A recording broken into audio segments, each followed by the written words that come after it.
여러분의 어깨 캡틴 숄더가 지켜드리겠습니다.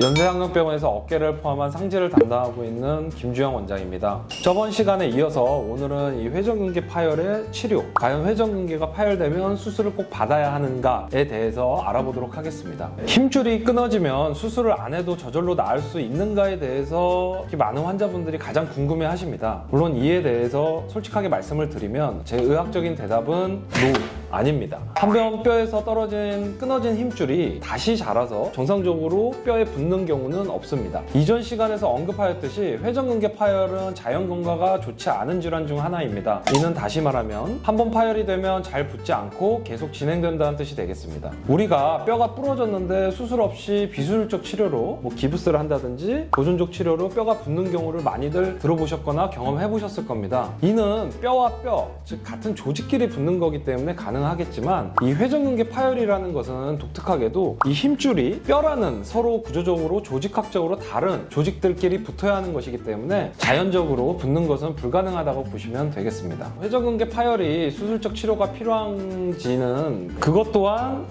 아닌 게 되겠습니다. 회전근개 파열 중 부분 파열의 경우에서는 비수술적 치료를 먼저 시행해 볼 수 있는데요. 특히 뼈 부착부 너비의 50% 미만의 부분 파열인 경우 보존적 치료를 시행하게 되는데요. 실제 여러 연구들에서 파열 두께가 50% 미만인 그룹에서 전층 파열로의 진행이 현저히 낮았고 비수술적 치료에 좋은 반응을 보였다고 보고되고 있습니다. 따라서 부분 파열인 경우에는 바로 수술을 하기보다는 약물이나 주사, 물리치료 등의 보존적 치료를 먼저 시행해 볼 수 있겠습니다. 전층 파열인 경우에서도 환자의 나이나 활동력, 통증의 정도 및 기간 등을 고려해서 비수술적 치료를 시행해 볼 수도 있겠습니다. 비수술적 치료에는 우선 약물과 주사 치료, 물리 치료 등이 있는데요. 통증을 포함한 증상이 심하지 않는 경우 약물 치료를 통해 통증을 경감시키는 치료와 더불어 통증을 야기하는 행동이나 활동을 중지하도록 하는 한편 회전근개 기능 회복을 위한 운동 치료를 병행하게 되겠습니다. 만일 통증이 심해서 일상생활에 지장을 주는 경우에는 주사 치료를 시행하게 되겠습니다. 주사 치료에는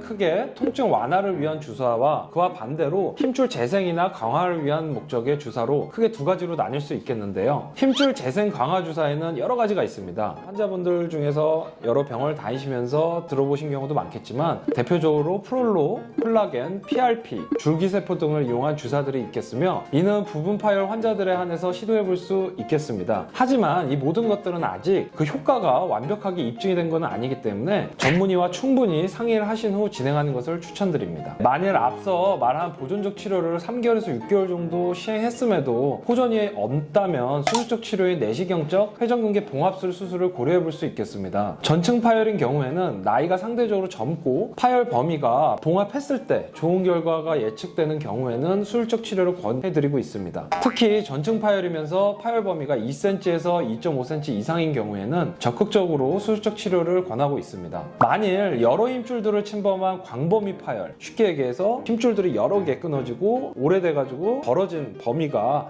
너무 커진 경우에는 기본적인 내시경을 이용한 1차 봉합술로는 좋은 결과를 기대하기 어려운 경우가 많습니다. 그래서 나이가 상대적으로 젊고 활동적인 환자들에 한해서는 내시경적 봉합술을 하는데 진피조직이라든가 이런 다른 조직을 이용한 보강술이나 이식술 아니면 내시경하 건 이전술 등과 같은 추가적인 수술이 필요할 수 있겠습니다. 만일 나이가 많으시면서 관절염까지 진행이 된 경우에는 인공관절 치환술을 시행해 볼 수 있겠습니다. 앞서 말씀드린 대로 회전근개 파열은 수술하고 나면 많은 환자분들이 힘들어하시는 수술 중에 하나입니다. 그 이유는 수술 후에 보조기 착용을 4에서 6주 시행해야 하고 이로 인해서 어깨관절이 자연스럽게 굳으면서 재활에도 많은 시간이 걸리기 때문입니다. 실제로 힘줄이 뼈에 다시 부착되는데 최소 6개월에서 1년까지의 시간이 걸리게 되는데요. 또한 환자의 나이나 당뇨와 같은 기저질환, 흡연 유무에 따라서도 재파열 빈도가 상대적으로 높은 편이기 때문에 수술 결정 시에 신중해야 합니다. 따라서 이런 회전근개 파열 수술을 고려하실 때에는 그 어깨 전문의와 꼭 충분히 상담을 하신 후에 진행하는 것을 권해드립니다. 저는 환자분들이 수술 후에 회복 기간을 잘 따라올 수 있는 환경이 가능할 때 수술을 하시라고 권해드리고 있습니다. 오늘은 회전근개 파열의 치료에 대해서 알아보았는데요. 정리하자면 회전근개 파열이 한 번 생기면 저절로 정상적인 구조로 회복은 되지 않습니다. 하지만 파열의 정도에 따라 비수술적 치료와 수술적 치료를 해볼 수 있습니다. 환자분들에게 조금이나마 도움이 되는 시간이 되었으면 좋겠습니다. 시청해주셔서 감사합니다.